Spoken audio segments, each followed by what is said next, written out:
महामहिम के अभिभाषण की परिपाटी से हम सब वाकिफ़ हैं। इसी सरकार ने नहीं, हर सरकार, उनकी कैबिनेट अभिभाषण तैयार करती है। महोदय, कई परंपराएं हमने बदली हैं। बरबस एक ख्याल आता है कि अगर ये परंपरा, इस पर हम सोचें कि महामहिम अगर विशुद्ध अपने अनुभव, अपनी पीड़ा और कोई ऐसा मैकेनिज्म हो, ये मैं आगे के लिए सवाल छोड़ता हूं, क्योंकि मैं आज सुबह सोच रहा था, माननीय उपसभापति महोदय, अगर धृतराष्ट्र ने महाभारत को संजय की नजर से ना देखा होता तो क्या होता? संजय को कैबिनेट मान लिया जाए। मैं इस संदर्भ में ये बात रखना चाह रहा था। खैर, जाहिद ने मेरा हासिल ईमान नहीं देखा, रुख पे तेरी जुल्फों को परेशान नहीं देखा। तो जो परेशानियां हैं, जो दिक्कतें हैं, वो अगर रिफ्लेक्ट होती हैं सर, तो एक कलेक्टिव विल उस पर काम करेगा सर। दुनिया की कोई ऐसी समस्या नहीं है जिसको हम लोग साझा रूप से हल नहीं कर सकते हो। ये पक्ष विपक्ष का मामला नहीं है। उस संदर्भ में ये बात मैं कह रहा था सर। ये अवसर है, महाकुंभ में जो जाने गई हैं, मैं उनके लिए श्रद्धांजलि व्यक्त करता हूं अपने सभी साथियों की ओर से। सर, मैं आंकड़ों में जाऊंगा ही नहीं, मैं कोविड के दौर का भी गवाह हूं सर। कितनी लाशें अनअटेंडेड चली गई सर। अति साधारण लोग हैं ये। जिंदगी में डिग्निटी चाहिए सर, संविधान भी कहता है, लेकिन मौत में उससे बड़ी डिग्निटी चाहिए। अगर हम डिग्निफाइड डेथ नहीं इंश्योर कर पा रहे हैं सर, तो ये हमारे सामूहिक विफलता है सर। क्या आंकड़े की बात करूं? मैं जानता हूं मुझे फोन आते हैं, आपको भी आते होंगे, कि फलनवा वो गया है, कोई खबर नहीं लग रही है, फोन नहीं लग रहा है। वो व्यग्रता, वो चिंता सर तब बढ़ जाती है ना, जब 17 घंटे तक कोई आधिकारिक पुष्टि नहीं होती है, तो अफवाह फैलती है सर। और अफवाह फर्दर स्टैम्पीड को जन्म देती है। 2-3 जगह हो जाते हैं। और मैं क्या कहूं सर, मैं सोच रहा था कल जब बातचीत शुरू हुई, खड़गे साहब बोल रहे थे, बाकी लोग, मैं सोचा कि इतनी देर में नेहरू जी नहीं आए, तो नेहरू जी भी आ गए। 54 के कुंभ का जिक्र हुआ संभवतः कि इतने लोग मारे गए थे सर। ये लाशों के आंकड़े पे तेरा वाला मेरा वाला, ये लोग कितने चोटिल होते होंगे समझिए सर। मैं आपके माध्यम से ये कहना चाहता हूं। और एक और चीज सर, इसके लिए भी मैंने, माननीय नड्डा साहब थे उस दिन ऑल पार्टी मीटिंग में, प्रहलाद जी भी थे, मैंने एक बात कही थी सर, इस देश में धर्मांधता और धार्मिकता का फर्क मिटता जा रहा है। धार्मिक देश है हम, हजारों साल से। धर्मांधता नई चीज है। डेली देखो, हर घंटे कोई बाबा आ रहे हैं, उनसे भिड़ने के लिए किसी मौलाना को भिड़ा दिया, वो ग्रह नक्षत्र देख के बता रहे हैं कभी नहीं नहाया तो कोई पाप नहीं धुलेगा। सर, ये परिपाटी संविधान के दृष्टिकोण से भी बंद होनी चाहिए। और ये जो प्रोडक्शन फैक्ट्री रिलीजियस बाबाओं की आ गई है सर, इसके उत्पादन पर भी रोक लगनी चाहिए। सर, दिक्कत क्या है? प्लीज बैठकर सर, बैठकर बात नहीं, आप आपस में बैठकर बात नहीं प्लीज। सर,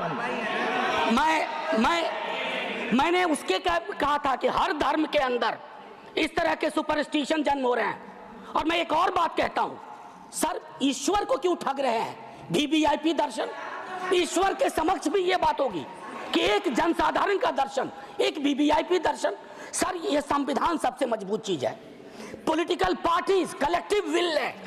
कोई भी वीवीआईपी दर्शन किसी मंदिर में, किसी दरगाह में नहीं होगा। तभी प्लीज आप बैठ जाइए सर।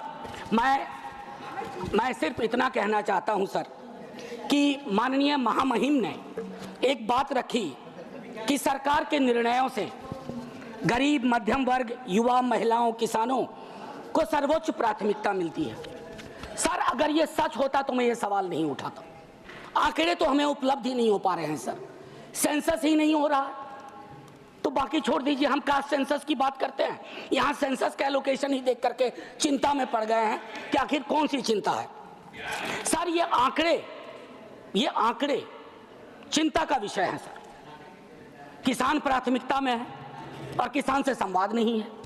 सर असल में एक बात एक कवि ने कही थी, सर आप मुझसे बेहतर जानते हैं, कि लोहे का स्वाद लोहार से ना पूछो, उस घोड़े से पूछो जिसके मुंह में लगाम लगी हुई है।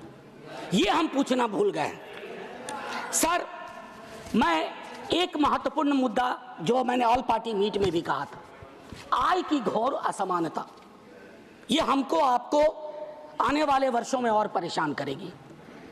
बिलियनियर ज्यादा हो उससे विरोध नहीं है, लेकिन ये जो खाई बढ़ती जा रही है सर, वर्ग और जाति का ऐसा खेल हो गया है कि लोगों के बीच में डेप्रिवेशन इंडेक्स, मैं आंकड़ों की बात कर रहा हूं। नहीं, नो क्रॉस टॉक प्लीज। आमतौर पर आप झाजी चेयर की सर मैं सिर्फ ये कहना चाहता हूं, बेरोजगारी मैं जानता हूं सर, इसका इंस्टेंट सॉल्यूशन किसी के पास नहीं है। मैं ये कहूं कि नड्डा साहब की सरकार बैंडेड लगा देगी, नहीं सर वो नहीं होगा, लेकिन कलेक्टिव विल क्या है, ब्लूप्रिंट क्या है बेरोजगारी के लिए? उसके लिए पहली चीज होती है सर, एक्नॉलेज इट, मानो कि बेरोजगारी है। Don't cook data, data cooking करेंगे, इतने को ऐसे रोजगार मिल गया, इतने वहां कुछ तल रहा है, इससे फर्क नहीं पड़ता सर। हर 3 युवा में 2 बेरोजगार है।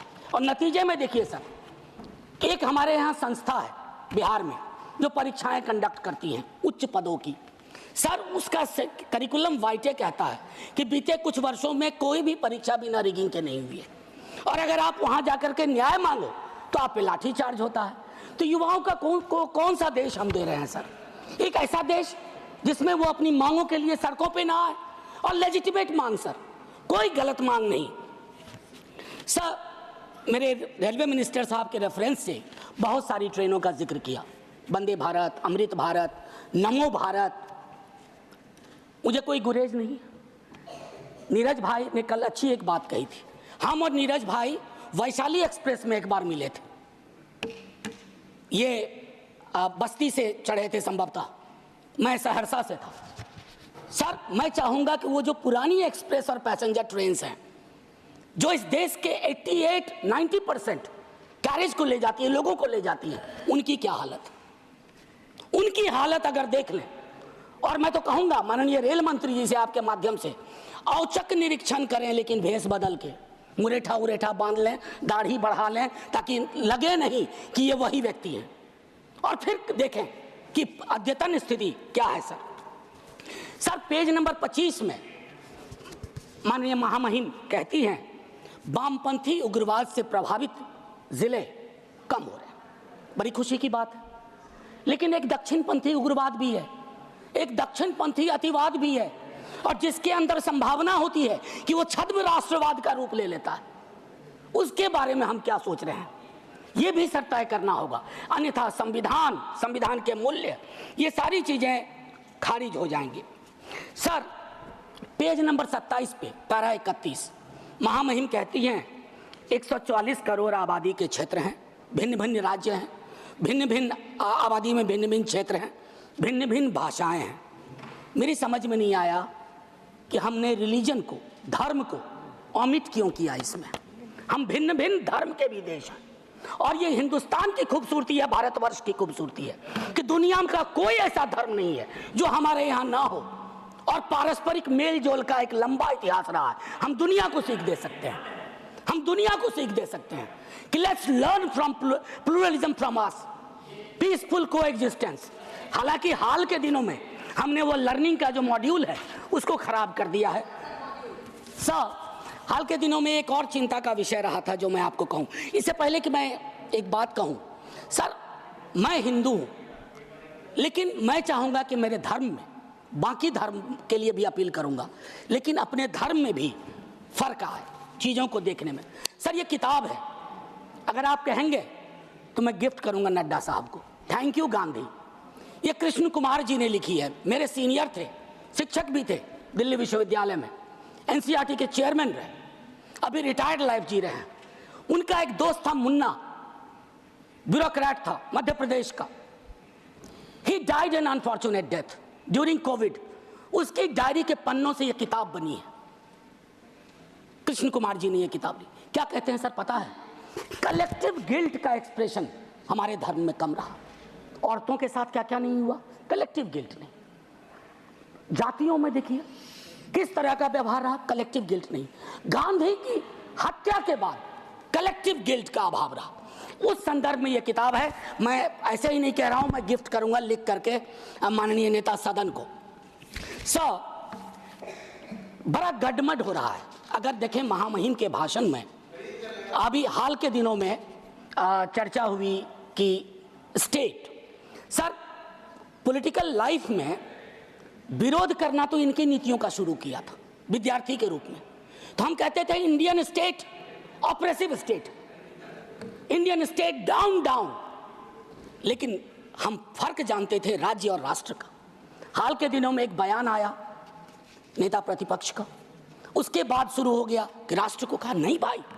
मैं एक पेपर पढ़ाता हूं एमए में, डिपार्टमेंट ऑफ सोशल वर्क में, दिल्ली यूनिवर्सिटी में, उसका नाम है state political economy and governance. उसका पहले यूनिट में कहता हूं there is a difference between nation comma state comma its government. हम तीनों डिस्टिंक्शन को ब्लर कर रहे हैं। मैं राष्ट्र की खूबसूरती के लिए अपने सरकार की आलोचना करूंगा, मैं राष्ट्र की बेहतरी के लिए अपने राज्य की आलोचना करूंगा, लेकिन मैं राष्ट्र के साथ मोहब्बत में हूं इसलिए कर रहा हूं। इस डिस्टिंक्शन को खत्म ना किया जाए सर एक चीज 2022 के अगस्त महीने में हमारे बिहार के मुख्यमंत्री जी की अंतरात्मा जागी, हम साथ आने सर कुछ फर्क पड़ा, 5 लाख नौकरियां मिली, युवाओं में जोश आया। दूसरी चीज ज्यादा महत्वपूर्ण है सर, दूसरी चीज ज्यादा महत्वपूर्ण है, चलिए उस पर ऐतराज है बाद में बात करेंगे। दूसरी चीज ज्यादा महत्वपूर्ण है, 3.5 लाख प्रक्रियाधीन के बाद जातिगत सर्वेक्षण हुआ सर। प्रधानमंत्री जी तक वो डेटा है, हमारे नेता सदन के पास भी वो डेटा होगा, वित्त मंत्री साहिबा के पास वो डेटा है, लेकिन उस डेटा के आधार पर बजट क्यों नहीं बनता है? वो 9वीं अनुसूची में क्यों नहीं शामिल किया जाता? सिर्फ इसलिए कि क्रेडिट नेता प्रतिपक्ष तेजस्वी को मिल जाएगा। आरक्षण का प्रावधान बढ़ाने की बात तो सिर्फ इसलिए कि क्रेडिट आप ले लो, उनको क्रेडिट नहीं चाहिए, क्रेडिट का कॉपीराइट फ्री आप ले लो। लेकिन फिर उनकी अंतरात्मा अचानक सो गई सर। अब जब सो गई तो अब जाग नहीं रही है। एनीवे सर वो अलग मसला है सर। आप निजी टिप्पणी नहीं कर सकते सर, मैंने किसी का नाम भी नहीं लिया। आपने पहले नाम लिया, प्लीज आदि। मैंने नाम लिया था, नाम हटा दीजिए, कहिए मेरे मुख्यमंत्री। नहीं, ठीक है सर, इससे क्या होगा ना कि हकीकत भी समावेशी होगा। सर एक चीज जो मैं कहना चाह रहा था कि हाल के दिनों में अभी भी जब हम जिक्र कर रहे थे तो उसमें ये चीज कही कि जो मैंने कहा कि धर्म का जिक्र नहीं है, तो सर वक्त पे बहुत चर्चा हो रही है। इतनी कोशिश रहे, don't throw the baby with the bath water, बच्चे के गुसल के पानी के साथ बच्चा ना फेंक दीजिए। बस मैं इतना कहूंगा, 14-25 का उल्लंघन ना हो, आर्टिकल 14 और 25 का, इतना कहूंगा। और एक चीज सर और कह करके अपनी बात खत्म ही करूंगा। सर मैं दिल्ली विश्वविद्यालय में पढ़ाता हूं, अभी यूजीसी का ड्राफ्ट रेगुलेशन आया, यह भी मैंने ऑल पार्टी मीट में कही थी, हमारे दोनों माननीय मंत्री जी वहां थे, हाँ हमारे साथी लोग सब थे, इन्होंने भी रेज किया। सर ड्राफ्ट रेगुलेशन मैं चाहूंगा आप पढ़िए। सर ये विश्वविद्यालयों की मौत की इबारत है। It's going to be an obituary for the university system as it exists today. It's anti-teacher, anti-university and anti-federalism, anti-student। क्यों ये कह रहा हूं मैंने एक अंग्रेजी दैनिक में लेख लिखा इसके बारे में। सर विश्वविद्यालय का हूं, पीड़ा होती है, क्या बनाना चाह रहे हैं विश्वविद्यालय का? विश्वविद्यालय में विश्व शब्द महत्वपूर्ण है, वैश्विक वर्ल्ड व्यू उसका क्या है, नैरो है या व्यापक है? अगर नैरो है तो फिर क्या जरूरत है? या कहीं ये प्लान तो नहीं है कि पूरी की पूरी शिक्षा की व्यवस्था हम निजी हाथों में सौंप दें, ताकि आपके तो स्कूल के नाम भी मैंने कई बार आपत्ति दर्ज की है, Eklavya model school. Sir Eklavya के नाम पर, एकलव्य को प्रताड़ित चरित्र मानता हूं, प्रताड़ित था, वो सिस्टम का पार्ट नहीं था। इसलिए सर मैं चाहता हूं कि पूरी व्यवस्था उस अनुसार से हमें देखनी चाहिए। सर एक चीज कहूंगा इसमें, अगर मैं 2-3 छोटी छोटी चीजें सर, आंगनवाड़ी, सहायिका, आशा, ये हमारे कैरियर्स हैं, हमारी सारी स्कीम को ढो रहे हैं। उनका मानदेय क्या है? उनका मानदेय चिंता का विषय है। सारी स्कीम को वो कैरी करते हैं। एक तो वैकेंसी है, ऊपर से उनके मानदेय में कोई बढ़ोतरी नहीं, तो एक स्टैग्नेशन है सर, कंप्लीट स्टैग्नेशन है। उनके लिए सोचा जाए, उनके बारे में, उनके कार्य के अनुरूप चर्चा हो। सर, टीचर की वैकेंसी, मैं तो अपने यहाँ से भी वाकिफ हूँ, विश्वविद्यालयों की बात नहीं करूँगा। एक श्वेत पत्र आना चाहिए, SC ST OBC रिजर्वेशन की क्या अद्यतन स्थिति है विश्वविद्यालयों में, ICSR इंस्टीट्यूशंस में। सर, लोगों की आंखें फटी रह जाएंगी। मैं बता रहा हूँ, कोविड में जब मैंने बात की थी, जो आज मैंने कुंभ वाली बात की, बीजेपी के दोस्तों ने आके कहा somebody had to speak। Sir, हम पार्टी अलग अलग हो, धारा तो एक है सर। लोग उनसे भी तो कहते होंगे कि हमारा रिप्रेजेंटेशन क्या हो रहा है, हमारे बारे में क्यों नहीं बोलते हो। सर, ये मैं समझता हूं एक श्वेत पत्र आना चाहिए। मैंने पूरा आंकड़ा था, आंकड़ा मैं हाँ सर, अब नहीं, ये उचित नहीं होगा, क्योंकि सेंट्रल हॉल में वो अद्भुत जगह थी। सर, बस खत्म कर रहा हूँ। सेंट्रल हॉल में एक अद्भुत जगह थी जहाँ लोग कटिंग अक्रॉस पॉलिटिकल पार्टी आते थे। ये अवसर नहीं है उसके लिए वकालत करने का, लेकिन मैं कहूँगा कि सेंट्रल हॉल नुमा एक चीज़ बेहद आवश्यक है। तब सर ये पार्लियामेंट में डेडलॉक नहीं होगा। डेडलॉक तोड़ने की सबसे खूबसूरत जगह सेंट्रल हॉल थी। खैर, एनीवे सर, मैं ये कहना चाहता हूँ, टीचर शॉर्टेज, छोटा एक उदाहरण दे रहा हूँ, सोल्यूशन। शिक्षा प्रेरक हजारों की संख्या में पार्ट ऑफ ए प्रोग्राम था, आज वो खाली बैठे हुए हैं, आप उनको एम्प्लॉय करो। DLED आप ही की सरकार का प्रोग्राम था, DLED आप ही की सरकार का आइडिया था। आपने क्या किया? DLED के बाद न्यायालय के इंटरवेंशन के बावजूद, बस खत्म कर रहा हूं सर, बावजूद उसको आपने दरकिनार कर दिया। तो मैं माननीय महामहिम के, जब मैंने शुरुआत की थी सर, एक लाइन कह के खत्म करूंगा और मैं सर्वेश्वर से खत्म करूंगा, और ये मैं अपने सब के लिए कह रहा हूं। यदि तुम्हारे घर के एक कमरे में आग लगी हो तो क्या तुम दूसरे कमरे में सो सकते हो? यदि तुम्हारे घर के एक कमरे में लाशें सड़ रही हो तो क्या तुम दूसरे कमरे में प्रार्थना कर सकते हो? यदि तुम्हारा जवाब हाँ है, मुझे तुमसे कुछ नहीं कहना है। जय